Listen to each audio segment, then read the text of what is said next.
front pulley hub. It's been machined so that it fits into the rotor bearing, keeps everything square and true.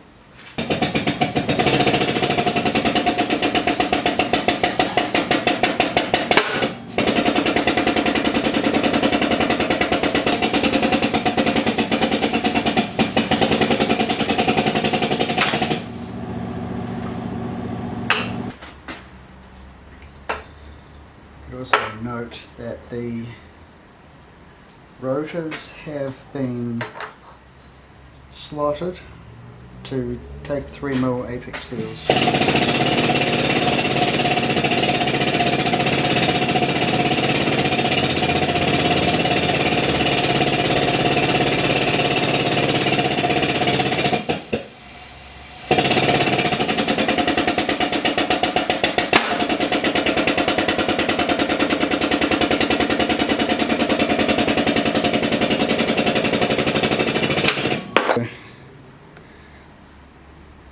What we've got there is replacement bearings N3 A3, which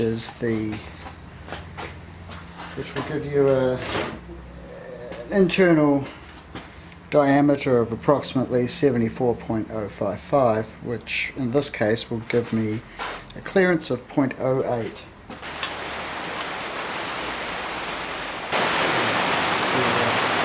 Carefully line it.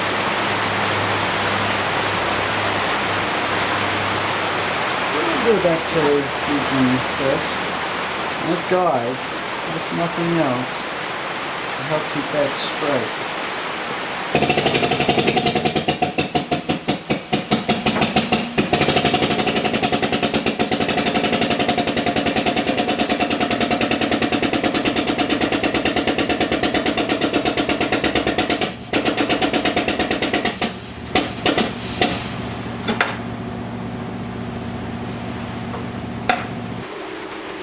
Bearing's been pressed in, and you can see we've got the notch in the right place.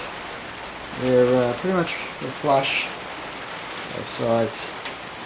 I'm sure there's like a little bit. And the colour code for the Ep3 bearing is black. Now the procedure for the front and rear stationary gear bearing is pretty much the same, but first you're going to need to remove this. And if it doesn't want to come undone because the factory do Loctite it, you can use oxyacetylene. Just heat the end of the bolt up, nothing else, and get it out quick. Very little heat's transferred, no problems. And then press new bearing in, and that's the one that you want to line up with the oil hole. And the screw comes back down through there, and then when you put that back in, you want to put a dab of Loctite. Make sure it doesn't come out for any strange reason. And obviously with the rear stationary gear the procedure is the same. The set screw must be removed first.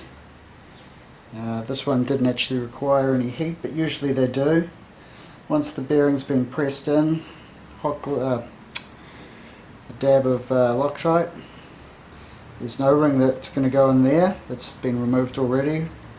And then you want to press in, well, you know, you can just about push it in by hand, a rear oil seal. And we've also done the front oil seal. Had the eccentric shaft cleaned everything.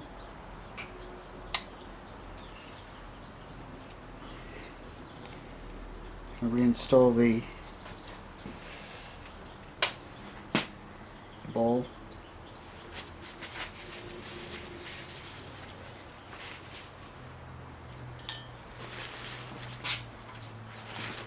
Then the spring and the jet. Okay, we're just going to use a dot of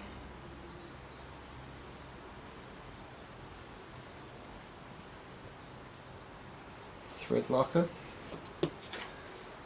so there's no chance of this sucker coming out. And we're gonna just skew that up.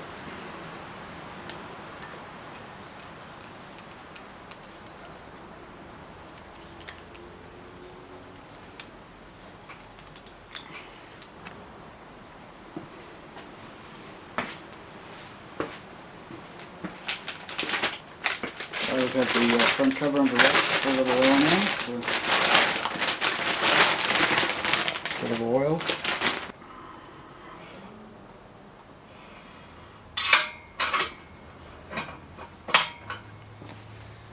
The stationary gear here, stationary gear is going to be just fitted. Okay, and then well, we have to set up the side seal clearances. So in this build we're using this part number for the corner seals. Okay, for gapping the side seals, we get the corner seals in. Put on the side seal springs. Now to mark which end I'm working on. This one's sorted. Shave that end. I've got two bits of paper. 240, 400.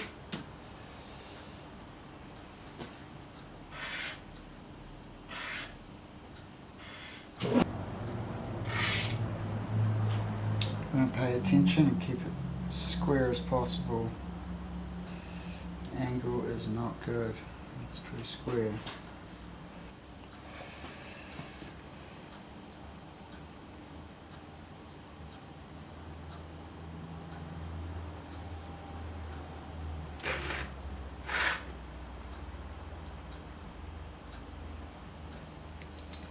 Just take it down slowly with the paper and be careful, it's quite soft.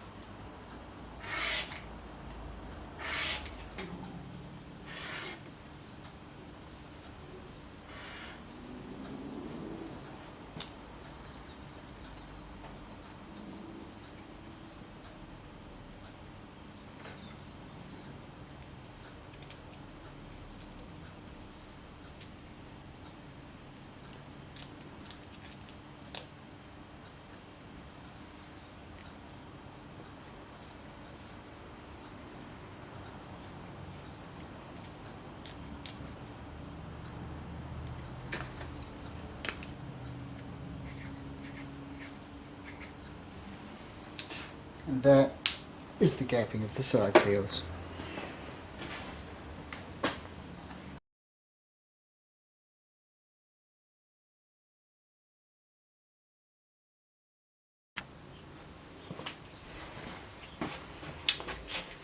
And on the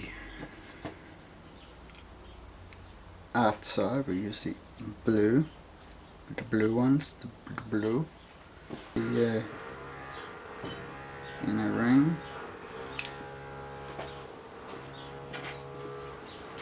And we're going to put some of the oil on the ring.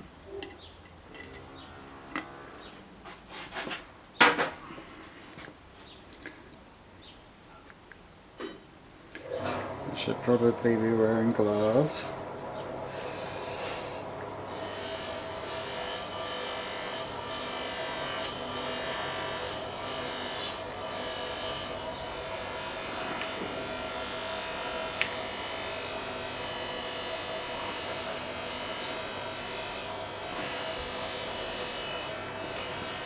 And I have the outer ring, which sits inside there.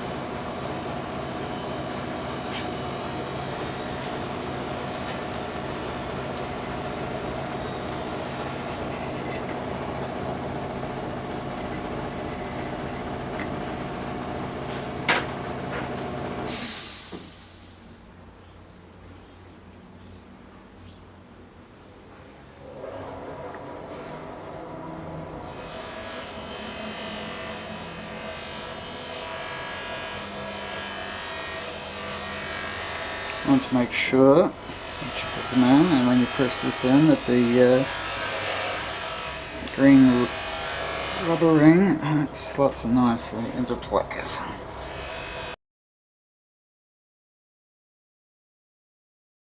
there.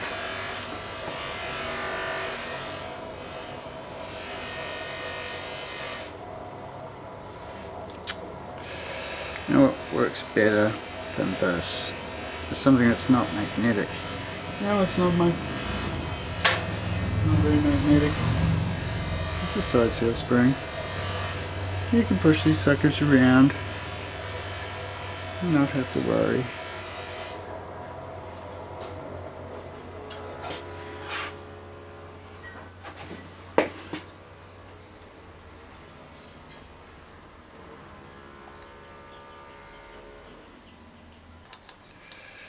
Perfect. Dark side, light side. Dark side goes down. Now we will need the springs. We want it so that the lip is sticking up.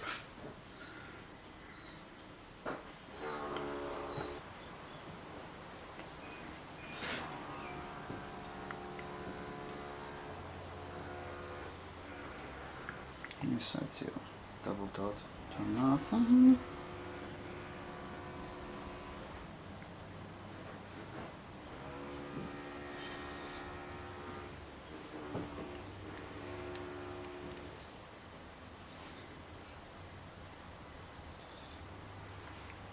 going to apply some oil to the rotor bearing.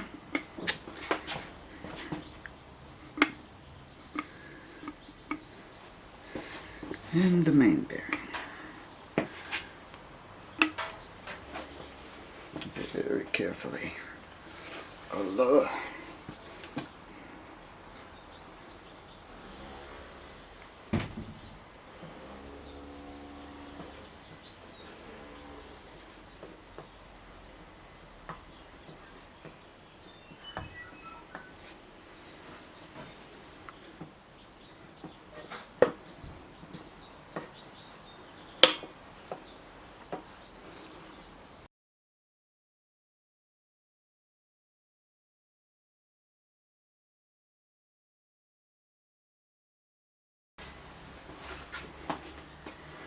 I forgot to put the rubber bits in the corners.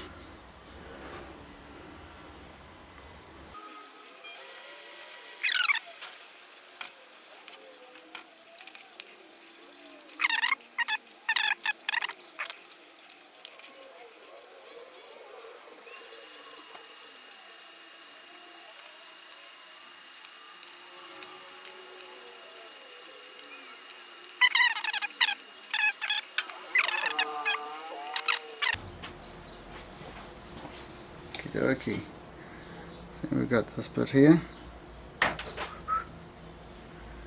Yeah, we want this around here somewhere. So, for this example, I will put it right there.